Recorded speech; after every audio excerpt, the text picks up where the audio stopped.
नमस्कार। मैं पल्लवी छिलावड़ा, आपकी vastu feng shui consultant. Vastu feng shui के एक और नए लाइव शो में आप सभी का स्वागत है। आज का हमारा सब्जेक्ट है पिक्चर पेंटिंग एंड वास्तु।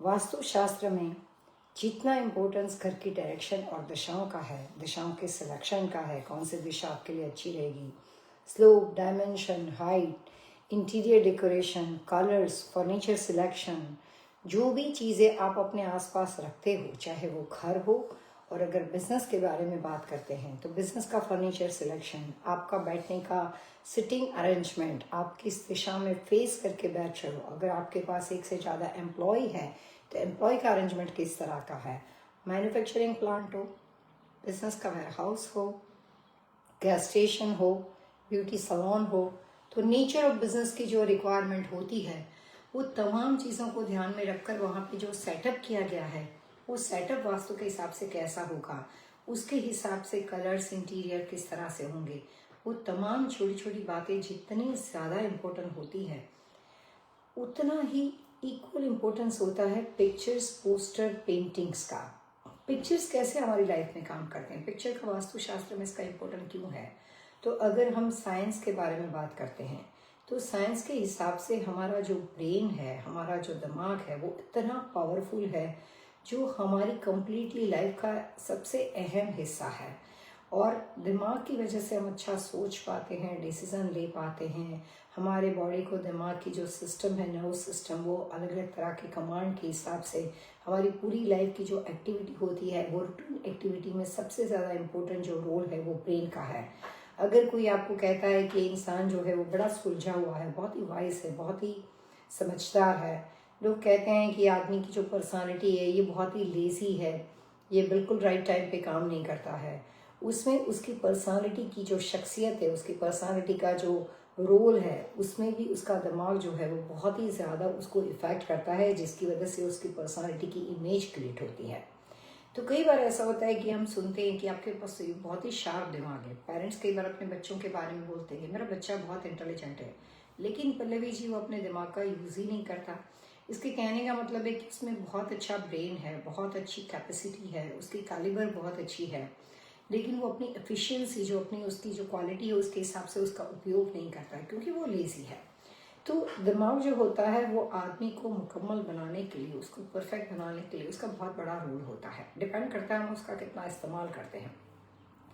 हमारे आसपास का जो रख रखाव है उसका इफेक्ट सीधा हमारे सिस्टम के ऊपर होता है। लोगों के घर और बिजनेस में डेकोरेशन कैसे होते हैं, सोचिएगा आप डेकोरेशन कैसे करते हो। एक ऐसे घर होते हैं जो बहुत ही रिलीजियस है, जो हर जगह पे अपना रिलीजियस पिक्चर्स, पेंटिंग लगाते हैं, बिजनेस में लगाते हैं, क्योंकि उनकी जो आस्था, श्रद्धा है वो इतनी ज़्यादा भावुक है, इतनी ज़्यादा स्ट्रॉन्ग है कि वो अपने आसपास रिलीजियस एटमॉस्फेयर को क्रिएट करके वो खुश रहते हैं, वो सेटिस्फाइड रहते हैं। कुछ ऐसे घर हैं जो बड़ा मॉडर्न थिंकिंग करते हैं, उनके घरों में आप देखेंगे तो आसपास एब्स्ट्रैक्ट पेंटिंग और अलग अलग तरह के मॉडर्न पिक्चर, पोस्टर पेंटिंग वहाँ पे दिखाई देते हैं। तीसरे ऐसे घर होते हैं जो खुद कुछ चूज़ नहीं करते हैं, जो भी किसी ने गिफ्ट किया लगा दिया, जहाँ कहीं से आया लगा दिया। कुछ ऐसे घर होते हैं जो दीवारों पे पेंटिंग लगाने के अगेंस्ट होते हैं। मैंने अभी कुछ दिनों पहले ही टेक्सास डैलस में कंसल्टिंग किया था। हस्बैंड वाइफ दो ही लोग घर में रहते थे, उनकी पूरी दीवारें जो थी वो ब्लैंक थी, उसमें कुछ नहीं लगा था। तो या तो आपका घर आपकी चॉइस, आपकी इच्छा और आपके शौक से बनता है, या आप घर के ऊपर आप इतना फोकस नहीं करते हो तो यहाँ वहाँ से जो चीज़ मिलती है बस लग जाता है, या तो फिर आप कंप्लीटली इतना इग्नोर करते हो कि वॉल सारी दीवार वगैरह पेंटिंग के बिना रहती है। अब वास्तुशास्त्र के बारे में बात करते हैं। मैंने दिल्ली में अपनी कंसल्टेंसी जब शुरू की, मैंने अपने फादर से जब सीखा और धीरे धीरे अपनी इंडिपेंडेंट कंसल्टेंसी शुरू की, मेरे पिताजी ने बोला आप अकेले जाओ और आप अपना काम सीखो, क्योंकि ये काम में जितनी ज़्यादा प्रैक्टिस, जितना ज़्यादा मैच्योर एक्सपीरियंस पर्सन, जो इस इंडस्ट्री में सबसे ज़्यादा एक्सपीरियंस हो, वो ही आपको परफेक्ट रिजल्ट दे सकता है। तो आपको अपनी लाइफ की जर्नी है वो खुद ही तय करनी है। तो मैं दिल्ली में कंसल्टिंग करने गई थी। बहुत बड़ी फैमिली थी, मेरे फादर की इमेज बहुत अच्छी थी, मेरे फादर की जो पोजीशन थी जॉब में वो बहुत बड़ी पोस्ट पे थे, तो उसकी वजह से शुरू से ही हमारा जो सर्कल रहा है वो काफ़ी, एक बोलते हैं ना कि एक अपर लेवल काफ़ी अच्छा रहा है। और वहाँ पे ही उसी के आसपास के सर्कल के लोग मेरे डैड को मिलते थे, तो मेरी शुरुआत लाइफ की जो थी वो बहुत ही डिफरेंट तरह से हुई है। तो वो काफ़ी जाने माने दिल्ली के बिजनेस इंडस्ट्रियलिस्ट थे। तो उन्होंने अपना घर बहुत बड़ा, दिल्ली में उसको कोठी बोलते हैं, तो उन्होंने काफ़ी एक्सपेंसिव कोठी बनाई थी सैनिक फार्म में, मेरे को अभी भी याद है। तो वहाँ का बहुत ही पोश एरिया हुआ करता था, अभी भी है। तो वहाँ पे उन्होंने जो घर बनाया था वहाँ पे वे बहुत ही एक्सपेंसिव पेंटिंग लगाए थे। उनकी वाइफ थी, उनको पेंटिंग का बड़ा शौक था, ये बात मैंने बहुत सारे प्रोग्राम में पहले भी कही है। लेकिन उनकी वाइफ जो थी वो किसी एक ट्रॉमा से गुजर रहे थे, या उनका एक डिप्रेशन का इश्यू था। तो जब भी वो कलम लेके पेंटिंग, मतलब कभी भी जब वो पेंटिंग की शुरुआत करते थे, उनकी पेंटिंग में बहुत ही ज़्यादा सैडनेस थी। तो उन्होंने ऐसी पेंटिंग बनाई थी कि एक डेड बॉडी वहाँ पे लेटी हुई हो और उसके बाजू में उसके हस्बैंड की डेड बॉडी, और बाजू में उसकी वाइफ जो है वो अपनी आंसू बहा रही है, वो बहुत ही सैड है, बहुत दुखी है। एक दूसरी पेंटिंग बनाई थी जिसके अंदर बहुत ही एजेड पर्सन था और उसके चेहरों पे इतनी ज़्यादा झुर्रियाँ हो गई थी और वो आसमान को देख रहे थे, शायद वो किसी उम्मीद का इंतज़ार कर रहे थे, किसी होप को ढूंढ रहे थे। उनकी आंखों में इतनी मायूसी थी और वो किसी उम्मीद के लिए वेट कर रहे थे। तरह तरह के थीम क्रिएट किए थे। पेंटर को ही मालूम होता है कि वो क्या बना रहे हैं। लेकिन मोरल ऑफ द स्टोरी ये है कि बहुत ही ज़्यादा सैडनेस हुआ, मतलब पूरा दुख वहाँ से भरा हुआ था। ये बात बहुत सालों पहले की है। मैं आपको एक अपना दूसरा केस स्टडी शेयर करती हूँ। यहाँ पे कैलिफोर्निया के अंदर मैंने एक कंसल्टिंग किया था। यहाँ के सबसे बेस्ट एरिया में, बेवरली हिल एरिया में, मेरे को किसी वजह से हॉलीवुड और बॉलीवुड के एक स्टार थे जो दोनों जगह पे फेमस है, उसके कंसल्टिंग का मौका मिल गया। अब आप ये बात समझ सकते हो तो कितने मॉडर्न लोग होते हैं, उनकी लाइफस्टाइल कैसी होती है, ग्लैमरस वर्ल्ड के साथ जुड़े होते हैं। उनके घर में जो भी पेंटिंग्स लगे हुए थे सारे एब्स्ट्रैक्ट मॉडर्न पेंटिंग थे, और उस एब्स्ट्रैक्ट पेंटिंग के अंदर बहुत ही सारे, लाइक कहते हैं ना कि इतनी ज़्यादा पॉइंटेड चीज़ें, और लाइक काफ़ी बड़े बड़े पेंटिंग्स लगे हुए थे जिसमें ज़्यादातर कलर्स थीम जो होते थे एब्स्ट्रैक्ट के जो होते हैं ज़्यादातर न्यूट्रल कलर्स होते हैं वो लगे हुए थे। तो वहाँ पे भी पेंटिंग की वो पूरा मॉडर्न घर बना हुआ था। तीसरा घर मैंने यूके में कंसल्टिंग किया था, और वो यूके का घर जो बना हुआ था वो पति पत्नी दोनों बहुत ही, उनका लॉन्ड्रामेंट थे, बहुत ही मेहनत से उन्होंने पैसे बनाए। पूरे घर में रिलीजियस, जहाँ देखो वहाँ पे सब जगह पे रिलीजियस पिक्चर्स लगे हुए थे। 3 घर देखे, 3 घर का वास्तु हुआ। तीनों के कंसल्टेशन में कॉमन एक बात थी। दिल्ली के घर में जहाँ पे कंसल्टिंग किया था वहाँ पे सबसे बड़ी इशू थी कि वो हमेशा डिप्रेस रहते थे। उनका स्ट्रेस लेवल बहुत हाई रहता था, उनका कॉन्फिडेंस लेवल जो था वो चला गया था, और धीरे धीरे उनके साथ हर चीज़ गलत होती जाती थी। जो यहाँ पे कंसल्टिंग किया गया था कैलिफोर्निया का बेवरली हिल पे, वहाँ पे भी स्ट्रेस लेवल बहुत ज़्यादा था, और वो भी टेंशन में रहती थी बहुत ज़्यादा, क्योंकि आपको मालूम ही होगा कि जो ये सारे अलग अलग तरह के स्टार्स होते हैं, म्यूजिशियन होते हैं, उनकी लाइफ सुपर फास्ट होती है और उनको स्ट्रेस लेवल बहुत होता है, एंजाइटी उनको बहुत होती है, क्योंकि आज आप बहुत ही टॉप पे होते हो, कल आपका क्या होता है मालूम नहीं होगा। तो उनका एंजाइटी लेवल बहुत ही हाई था, और वो सक्सेसफुल थे, लेकिन एक जो मन में फीवर होता है ना, डर से हमेशा गुजर रहे थे। तो कुछ बातें थी पर्सनल लेवल पे, तो वहाँ पे भी इस तरह कॉमन इशू था, स्ट्रेस, एंजाइटी, डिप्रेशन। जो तीसरा घर यूके में विजिट किया था, जो लॉन्ड्रामेट थे, वो बहुत अच्छा करते थे, पति पत्नी लोग थे, दोनों बच्चे उनके डॉक्टर बन चुके थे। वो अपनी तरह से सेंट्रल लंदन में कहीं और जगह पे रहते थे, और ये पति पत्नी जो थे वो वेम्बली में रहते थे। लेकिन वहाँ पे भी ये था कि सब कुछ अच्छा था, बच्चे अच्छे थे, वहाँ पे रिलेशनशिप प्रॉब्लम्स थी, तो वहाँ पे एंजाइटी स्ट्रेस लेवल था। तीनों घर अलग अलग है, तीनों की एंजाइटी का लेवल अलग अलग है। किसी का करियर के बारे में है, कैलिफोर्निया की फैमिली का करियर के बारे में है, जो यूके की फैमिली वो रिलेशनशिप के बारे में है, दिल्ली की फैमिली है, उनका जो बिजनेस था वो इतना ज़्यादा था, पर पति पत्नी में आपस में जो कहते हैं ना कि हारमोनियस एटमॉस्फेयर नहीं था, क्योंकि वाइफ हमेशा किसी भी चीज़ से खुशी नहीं होती थी, वो हमेशा प्रॉब्लम में ही रहती थी, क्योंकि उनके कुछ साइकेट्रिस्ट इशू थे। सबके इशू डिफरेंट थे, सबके location, zip code, area, country different थे, लेकिन इशू कॉमन था। यहाँ पे आते हैं पिक्चर, पोस्टर, पेंटिंग का वास्तु दोष। जो आप अपने आसपास की सजावट में यूज़ करते हो वो चीज़ आपके हाथ में है। वास्तु में काफ़ी सारी चीज़ें ऐसी हैं जो आपके हाथ में है, आपके कंट्रोल में है, आप चाहें वैसे उसको अप्लाई कर सकते हो। सबसे पहले तीनों के अंदर अगर एज अ कंसल्टेंट मैंने क्या काम किया, मैं आपके साथ अपनी केस स्टडी शेयर करती हूँ। तीनों जगह के पेंटिंग्स को मैंने बदला, तीनों की पेंटिंग में कुछ नए बदलाव लाए। तीनों को एक ही कॉमन क्वेश्चन पूछा गया कि भैया ये तो समझ में आ गया कि एंजाइटी है, बट आप ये बताओ कि आप किसको देख के खुश होते हो, क्या आपकी फेवरेट चीज़ है? आपके बच्चे, आपके पेरेंट्स, आपके ब्रदर सिस्टर, फैमिली, कोई स्टार, कोई ऐसी चीज़ जो आपको बहुत ही पसंद है, जिसको देखते ही आपके दिल में खुशी आ जाती है। हर जीवन में एक रिश्ता या एक नज़र ऐसी होती है कि जहाँ पे जिसको हम देखते हैं और वो एक हम उसमें खुश हो जाते हैं। हर एक की अपनी एक जैसे फेवरेट डिश होती है खाना खाने के लिए, फेवरेट म्यूज़िक होता है, फेवरेट स्टोरी बुक्स होती हैं, फेवरेट मूवीज़ होते हैं, उनके फेवरेट पिक्चर पोस्टर पेंटिंग भी होते हैं। हम इतने बिजी हैं ना कि हम अपनी लाइफ पे फोकस नहीं करते कि हमें क्या अच्छा लगता है। तो जिन्हें जो पसंद था, जो उन्होंने बताया, किसी ने बोला मुझे म्यूज़िक अच्छा है, मैंने कहा भैया हम पियानो की पेंटिंग लेकर आते हैं। किसी ने कहा कि मुझे पर्टिकुलर मेरे एक्स जो मैं जब छोटी थे बचपन में, तो मैं स्टार के मूवीज़ बहुत देखा करती थी, उससे मैं इंस्पायर हुई, मुझे बहुत अच्छा लगता है ये वो। तो मैंने कहा ठीक है, हम उस स्टार के जो सक्सेसफुल मूवीज़ थे उसके या जो भी उनके यंग एज के पिक्चर्स थे वो इकट्ठे करते हैं, और उसके अलावा जो आप जो बनना चाहते हो, जो आपके गोल और अचीवमेंट है, उससे रिलेटेड पेंटिंग्स हम बनाते हैं और वो हम यूज़ करते हैं। उन्हें वो आइडिया अच्छा लगा। तीसरे क्लाइंट थे जो रिलेशनशिप प्रॉब्लम से गुजर रहे थे, उनके घर में सारे मैंने रिलीजियस पिक्चर के साथ साथ फैमिली इन्वायरमेंट कर दिया, बच्चों के पिक्चर्स ले लिए, ये सब चीज़ ले ली। अब यहाँ पे वास्तु के बारे में बात करते हैं। पिक्चर पोस्टर पेंटिंग का वास्तु होता है, सबसे पहले घर का जो साउथ वेस्ट नैऋत्य कॉर्नर होता है, वहाँ पे पूरे फैमिली के पिक्चर को लगाने चाहिए। जो भी आपके चाचा एक्सटेंडेड फैमिली होती है वो पूरी बड़ी फैमिली। जो मास्टर बेडरूम का साउथ वेस्ट कॉर्नर होता है उसमें पति पत्नी के पेंटिंग को लगाना चाहिए। बच्चे जो कि अनमैरिड लड़कियां हो, जिसकी शादी होनी बाकी हो, उनके पेंटिंग आप नॉर्थ वेस्ट कॉर्नर में लगा सकते हो। पूरे परिवार की कॉमन अगर आपको पिक्चर लगानी है जो अलग अलग मेमोरी के तौर पे, बच्चे छोटे थे, बड़े हो गए वगैरह वगैरह, तो आप नॉर्थ वॉल पे या ईस्ट वॉल पे लगा सकते हो।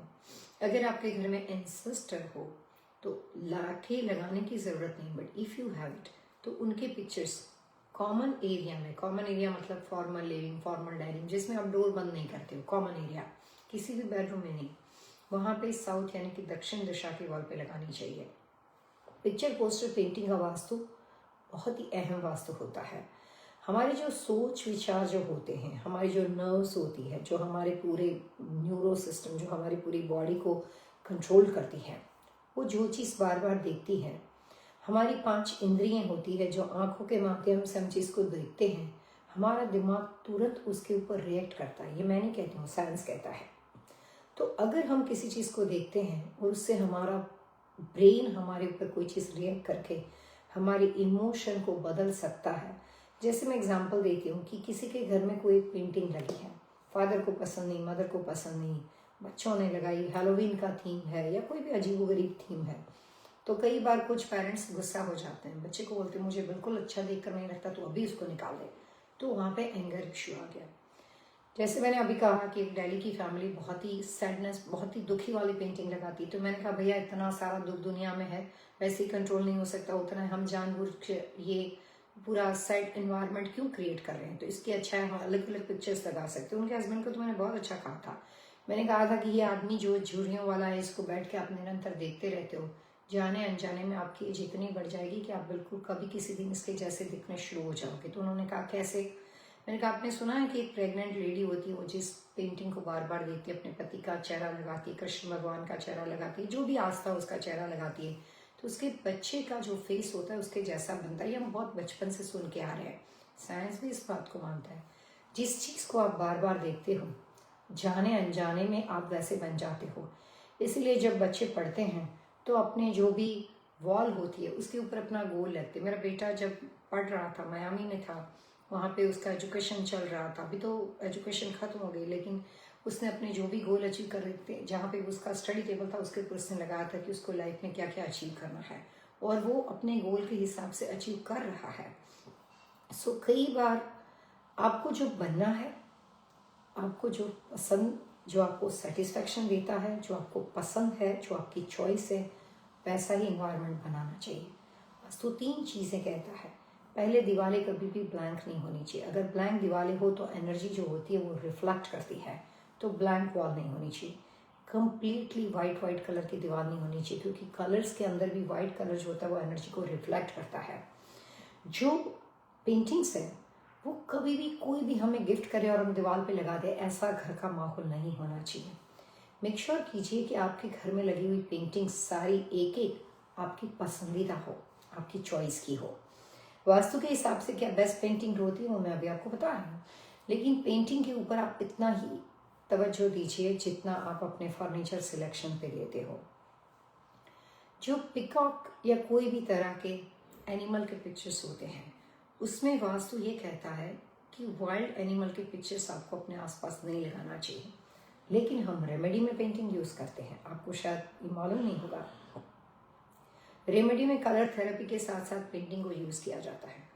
अगर आपके बिजनेस में टफ कंपटीशन हो, ऑलरेडी आप प्रॉब्लम में आ चुके हो और वो कंपटीशन बिल्कुल क्लोज टू हो, या आपको कोई जानबूझ के तंग करता है, रेगुलर कंपटीशन की बात नहीं कर रहे जो मार्केट में होती है वो नहीं, लेकिन कोई इंटेंशनली आपको तंग करता है, तो आप वाइट टाइगर की पिक्चर लेकर अपने घर और बिजनेस की वेस्ट यानी पश्चिम दिशा की वॉल पे लगा सकते हैं। जब वो इंसान से आपको छुटकारा मिल जाता है, जब वो कंपटीशन ख़त्म हो जाती है, तब आप उसको वहाँ से निकाल सकते हो, लेकिन लाइफ टाइम नहीं लगाना। ये रेमेडी मैं आपको बता रही हूँ। अगर आपको लगता है कि मेरे घर में बहुत ही ज़्यादा तनाव है और मेरे घर में हारमोनियस एटमॉस्फेयर नहीं है, तो आप पिकॉक की पिक्चर लेकर घर की नॉर्थ यानी उत्तर दिशा की वॉल पे लगा सकते हो। यहाँ पे मैं पिक्चर्स के द्वारा अलग अलग तरह के जो वास्तु के रेमेडियल जो टिप्स है वो मैं आपको देने की कोशिश कर रही हूँ। अगर आपके घर में पिकॉक फैदर है और अगर आपको उसको रखना है, तो आप अपने घर की नॉर्थ यानी उत्तर दिशा की वॉल में रख सकते हो, क्योंकि उत्तर दिशा जो होती है उसमें उसका जो एलिमेंट होता है, वहाँ पे उत्तर दिशा में वास्तु शास्त्र के रिलीजियस के हिसाब से उत्तर दिशा जो होती है वो विष्णु की दिशा मानी जाती है। विष्णु का सबसे पहला अवतार था, कश्यप अवतार था, इसीलिए नॉर्थ में कश्यप कछुए को रखा जाता है, नॉर्थ में पीकॉक फैदर को रखा जाता है, नॉर्थ में पीकॉक की पिक्चर्स लगाई जाती है।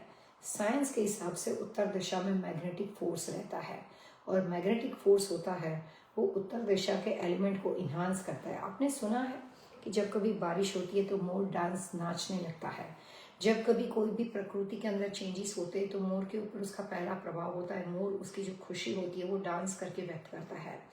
तो जब भी यूनिवर्स के हिसाब से प्रकृति में पॉजिटिव चेंजेस आते हैं, सकारात्मक, नकारात्मक नहीं, भूकंप पे मोर नहीं नाचता है, सकारात्मक, तो वहाँ पे सबसे पहले अगर कोई भी रिएक्ट होती है, अगर हम अलग अलग तरह के बर्ड और एनिमल वर्ल्ड के बारे में बात करते हैं, तो पिकॉक जो होता है वो हर बदलती हुए बदलाव के साथ अपनी खुशी व्यक्त करता है, उसको हर नई आने वाली प्रकृति की सुंदरता से प्यार होता है। पिकॉक जो है वो अपनी खुशी प्रकृति के एलिमेंट के, प्रकृति के माहौल के साथ शेयर करता है, उसके हिसाब से उसकी खुशी होती है।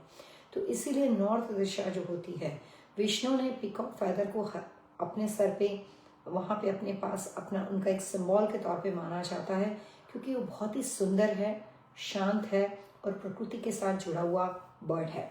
तो जो पिकॉक जो होता है उसको नॉर्थ में रखा जाता है। ईस्ट और नॉर्थ दिशा में आप अपने फैमिली और परिवार के पिक्चर्स लगा सकते हो। घर में क्या अवॉइड करना चाहिए, कोई भी ब्लैंक वॉल नहीं होनी चाहिए, दीवारें कभी खाली नहीं हो सकती, घर में एक जैसा डेकोरेशन नहीं होना चाहिए, पूरा रिलीजियस, पूरा एब्स्ट्रैक्ट, पूरा मिक्स होना चाहिए।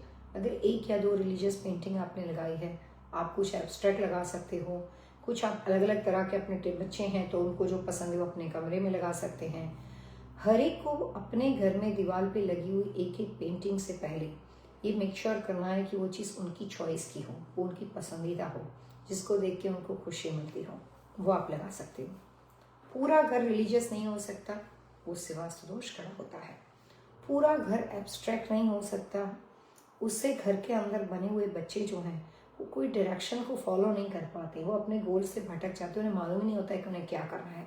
जैसे कहते हैं ना कि हम सिर्फ प्रेजेंट के साथ जीते हैं लेकिन हम फ्यूचर प्लान नहीं कर सकते, हमें मालूम ही नहीं होता है कि हमें आगे फर्दर जाके करना है, और एक एंजाइटी इशू बढ़ जाता है। सैडनेस तो होनी ही नहीं चाहिए। वास्तु जो होता है वो हमेशा खुशियों में बिलीव करता है। फंक्शुई में लाफिंग बुद्धा बहुत ही पावरफुल इफेक्ट करता है। उसका रीज़न क्या है? एक ऐसी इमेजिनेशन है कि ऐसा सेटिस्फाइड पर्सन जो इतना खुश है, इतना तंदुरुस्त है, उसकी बेली बाहर निकल के आती है, उतना तंदुरुस्त है। अलग अलग तरह के 24 तरह के मुद्रा के बुद्धा आते हैं और आपके जो भी घर की पोजीशन होती है, स्क्वायर फीट होती है, उसके हिसाब से हम सजेस्ट करते हैं। मैंने काफ़ी जगह पे रेमेडी के तौर पे अलग अलग तरह के बुद्धा यूज़ किए हैं। यहाँ पे भी बहुत चेंजेस है। इंडिया में प्लास्टर ऑफ पेरिस और वुड के बुद्धा मिलते हैं, जो ओरिजिनल रियल बुद्धा है उसकी कॉपी की जाती है। उसके मटेरियल में दम नहीं, इसलिए वो बुद्धा बहुत ही सस्ते होते हैं। रियल मटेरियल के जो बुद्धा होते हैं वो रेजिन के आते हैं। उसके कलर्स, उसकी साइज, उसमें क्या क्या चीज़ें हैं, कंसल्टेंट उसको रेडी करवाते हैं। मार्केट के बने हुए बुद्धा जो होते हैं, जो गिफ्ट आर्टिकल में बेचते हैं, वो रियल इफेक्टिव बुद्धा नहीं होते। वो खाली सिर्फ उसकी इमेज है। जो बुद्धा इतने पॉपुलर हो गए तो लोगों ने उसको, कंपनियों ने बनाना शुरू कर दिया गिफ्ट आर्टिकल के तौर पे, जिसका मटेरियल बहुत डिफरेंट होता है, जिसकी कोई भी तरह की इमेज की कोई कंसल्टेंट की एडवाइस के हिसाब से नहीं होती। जेनरिक दवा होती है, जेनरिक मेडिसिन होती है, प्रिस्क्राइब मेडिसिन होती है। तो हम जो आपको बात करते हैं वो ऐसी करते हैं जो पर्टिकुलर कंसल्टेंट किसी काम के लिए यूज़ करते हैं। लाफिंग बुद्धा का इमेज इंसान की बॉडी पे इतना पावरफुल करता है कि उसके रखने के तरीके होते हैं अपने घर में, बिजनेस में। मैंने काफ़ी गैस स्टेशन बिजनेस में, जहाँ पे लॉटरी बिजनेस नहीं चलता हो, जहाँ पे अलग अलग तरह के बिजनेस में, लीकर स्टोर बिजनेस में, जहाँ पे बिजनेस में कस्टमर के आना जाना या कस्टमर का फ्लो, कस्टमर आपके टूट चुके हैं, वहाँ पे मैंने लाफिंग बुद्धा से एक्स्ट्राऑर्डिनरी रिजल्ट लिए हैं। काफ़ी बार आदमी की जॉब चली जाती है, जॉब में इश्यू हो जाते हैं, उसको भी पर्टिकुलर कॉर्नर पे रखकर मैंने लाफिंग बुद्धा से बहुत अच्छे रिजल्ट दिए हैं। लाफिंग बुद्धा एक रेमेडियल प्रोडक्ट्स है, उसका जो मर्जी उपयोग कर सकते हैं, लेकिन वो बुद्धा कहाँ से है और किस मटेरियल के हैं वो भी इक्वल इम्पोर्टेंट है। आप रियल सोने की चीज़ पहनते हो, रियल डायमंड की चीज़ पहनते हो, और आप इमिटेशन ज्वेलरी पहनते हो, डिज़ाइन वही है, पैटर्न वही है, लेकिन मटेरियल सेम नहीं है। तो जो रियल डायमंड होते हैं उसका इफेक्ट बदल जाता है, उसके कैरेट होते हैं, उसकी इफेक्ट इंसानों पे होती है, लेकिन आर्टिफिशियल या अमेरिकन डायमंड की कोई इफेक्ट नहीं होती है। तो कई बार हम कुछ भी उठा के चले आते हैं आधी इंफॉर्मेशन के हिसाब से, और हमें कोई फ़र्क नहीं पड़ता है। तो रियल चीज़ों को रखने से जितना पावरफुल फ़र्क होता है, पिक्चर पोस्टर पेंटिंग को सही दिशा में रखने से उतना ही आपके जीवन के ऊपर पॉजिटिव सकारात्मक प्रभाव होता है। अपने घर की हर सजावट को, हर कॉर्नर की सजावट को ध्यान में रखना चाहिए। कहीं पे भी कुछ भी लगाने से कई बार घर की पॉजिटिव एनर्जी डिस्ट्रक्टिव एनर्जी में बदल जाती है।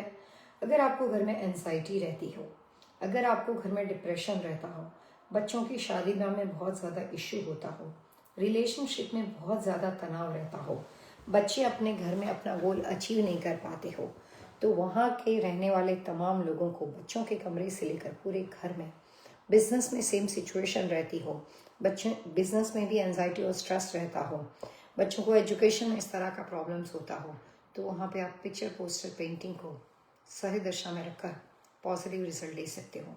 मैंने आपके साथ अपनी लाइफ का एक्सपीरियंस इसलिए शेयर किया कि 3 केस स्टडी थे, अलग अलग कंट्री में थे, अलग अलग एज ग्रुप के लोग थे, अलग अलग स्टेटस ऑफ लेवल के लोग थे, लेकिन कॉमन इश्यू जो था वो पिक्चर पोस्टर पेंटिंग के वास्तु दोष की वजह से था।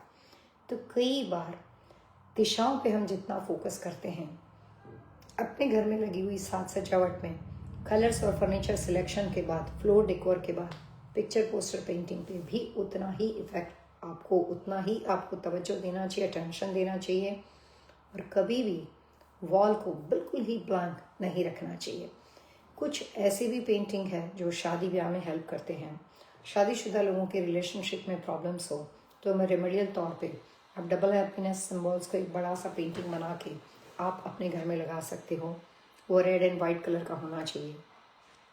लड़कियों की शादी अगर किसी वजह से लेट होती है, प्रॉब्लम्स होती है, तो वहाँ पे आप लव नॉट सिंबल उनके बेड के पीछे लगा सकते हो।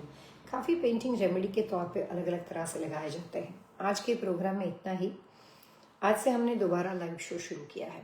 2025 के बारे में हमने काफ़ी ज़्यादा बातचीत की, उसके बाद मैं बहुत बिजी हो गई थी। अभी हमने वापस इसको कुछ 3 महीने तक शुरू किया है। एवरी सैटरडे 1:30 को हम आपके साथ फेसबुक पे जुड़ेंगे। आपके जो भी क्वेश्चंस है, जो भी आपके सवाल है, आप हमारी वेबसाइट पे जाएं और इंक्वायरी फॉर्म में आप जो भी आपको अपना नाम, डेट ऑफ बर्थ, जो भी डिटेल देनी है आप हमें दे सकते हो। और हम आपके सारे क्वेश्चंस के आंसर इस प्रोग्राम के माध्यम से देंगे। आज के प्रोग्राम में इतना ही। खुश रहें, सलामत रहें। जैसे मैं हमेशा कहती हूँ, एक राह और सह दशा जो ज़िंदगी बदल दे। नमस्ते।